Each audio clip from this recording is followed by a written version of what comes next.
everybody. Sunday afternoon, November 1st.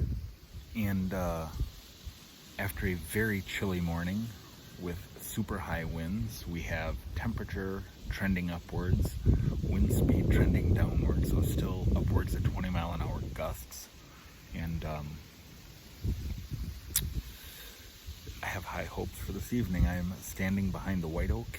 I'm about 25 yards in from the food plot into the woods. And this is historically, if you watch my videos, this is where I see deer come out of and go into in the evening. This is why I chose this spot. So hopefully good things are happening or are in our future here. Hope you watched our last video. Quite a buck that Casey got there.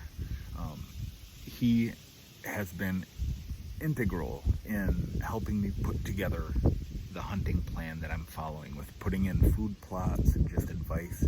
He's been doing this bow hunting thing for a long time, and that buck that he killed is just another of many that he's gotten. He's just a proven good hunter, knows what he's doing, and he's been super helpful.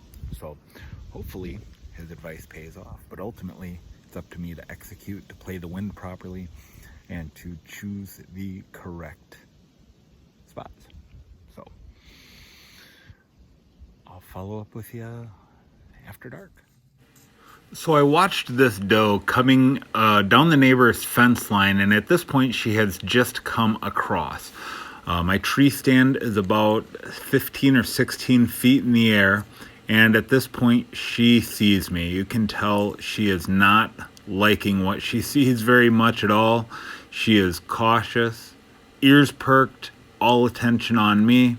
I'm leaning against the tree with the crossbow under my right arm, and just holding my phone in front of my chest, recording her.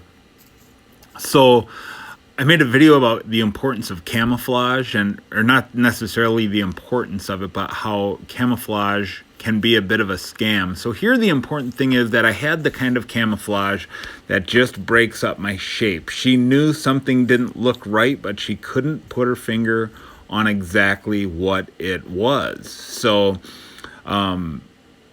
it wasn't enough to spook her, but it certainly had her attention.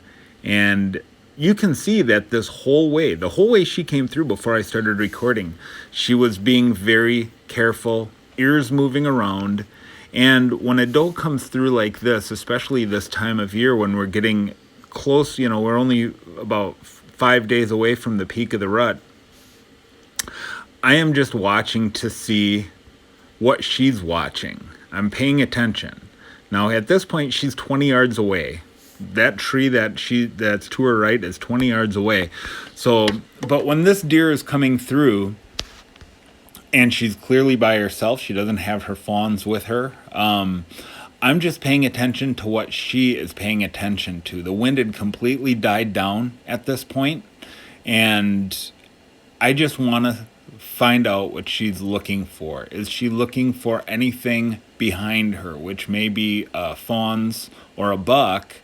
And she's going, watch how cautiously she enters the food plots here. When she comes into the field, she's being very cautious, nose in. Now, just 4 hours before, I had walked right through where she's walking right now. So it's really important to control your scent. I was high enough in the stand that my scent didn't alert her in any way, but I'm very, very cautious with my scent. And here she enters into the food plot.